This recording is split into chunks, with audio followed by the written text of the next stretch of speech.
Folks, look, one thing is real simple, and to be very brief. The fact of the matter is that you guys, the UAW, you saved the automobile industry back in 2008 and before. Made a lot of sacrifices, gave up a lot, and the companies were in trouble. But now they're doing incredibly well. And guess what? You should be doing incredibly well too. It's a simple proposition.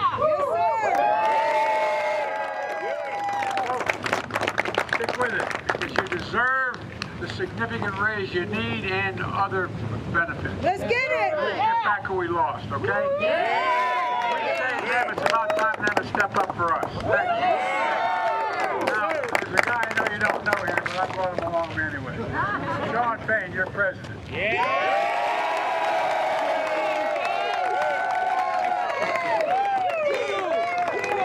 All right, good afternoon, UAW family.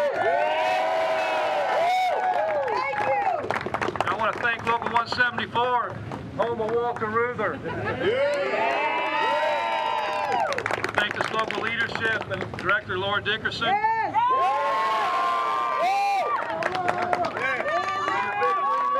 Because you're all the reason we're here. This is all about the membership. You know, this site, Willow Run, it holds a historic place in the history of our union and our country. You know, this was part of the arsenal of democracy during World War II. It's where they built the B-24 Liberator bomber. You know, that bomber, they built one of those per hour when they were at their peak. It's what helped us win the war. So today, 80 years later, we find ourselves here again with the arsenal of democracy. It's a different kind of arsenal of democracy, and it's a different kind of war we're fighting. Today, the enemy isn't some foreign country miles away. It's right here in our own area. It's corporate greed. And the weapon we produce to fight that enemy, it's the liberators, the true liberators. It's the working class people, all of you working your butts off on those lines to deliver great product for our companies. That's right. That's how we're going to defeat these people. That's how we're going to defeat corporate greed, is by standing together. You know, this is a historic moment, the first time in our country's history that a sitting USA president has came out and stood on the picket line.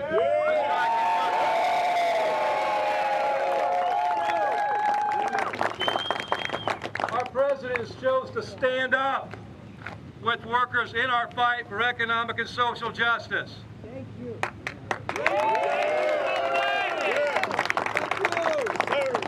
You know, it's a historic day and a historic moment in time. You know, just as today, you know, it's about the auto workers who are part of the fabric of the working class of this country. We're the people that make the world run. It's not the billionaire class, not the elite few. It's the working class of the billions of people who have been left behind. That's what this battle's about, changing that. You know what's going to move this? It's not some executive that owns our future. It's us. It's working class people from all walks of life. You know, it's what we decide to do together that's going to change it. It's going to shape the future of this earth and for future generations. And that's the economic reality that corporate executives don't want us to recognize. Yeah. I see these CEOs try to justify a system where they take all the profit and the workers are left to fight for the scraps and live paycheck to paycheck. That's got to end. Yeah. Sure. They say they deserve all the profit because they say they're different. You know what? They are different. They have different degrees. They have different responsibilities. They have different titles, different positions.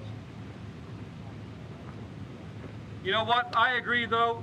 They're different. Let's talk about some of that. These CEOs sit in their offices. They sit in meetings and they make decisions. But we make the product.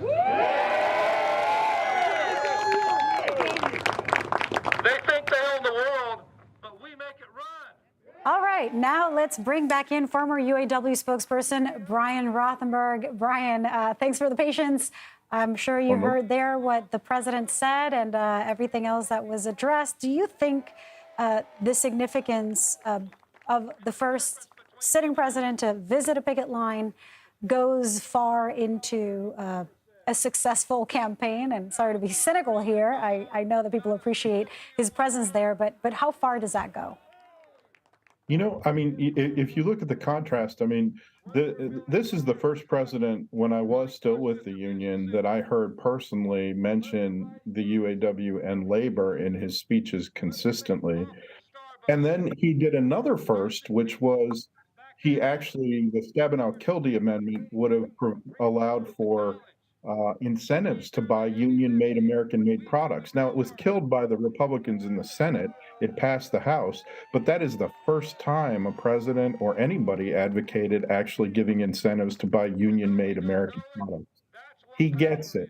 He gets this, lifts all the boats when union members do well. And I think that fits in with this narrative that he's at the picket line for the first time ever. So we understand how this strengthens the support for the president among union workers, potentially. But what about for the negotiations? Do you think this makes a difference, makes a dent in the negotiations? You know, I'm not sure. I think it's important. What I think is great about the president today is he's going to walk. I think members really want people to walk the picket line. I was up at one in Ohio earlier this week walking the line. I do think that it puts more pressure on the companies to start to move. And I think we're at an inflection point in this in which the UAW is either going to have to really ratchet up pretty soon. It's been kind of a unique, open public relations strike right now, but in a public relations strike, you're going to come up against government shutdown potentially next week. So this kind of elevates it to a point where they're going to have to get to that point where they get some kind of resolution. So Trump is headed to Michigan tomorrow. How unified do you see the vote among union workers being? Do you think that the president has earned the vote of workers? Are we beyond that, given just how divided this country is as a whole? So the UAW is a huge union, you know, and every poll I ever saw when I was there was about 1/3 that was Republican, 1/3 Democratic, and 1/3. I apologize for the interruption. We're going to hear the president, and I'll come right back to you. The middle class. That's a fact. So let's keep going. You deserve what you've earned, and you've earned a hell of a lot more than you're getting paid now. Thank you very much.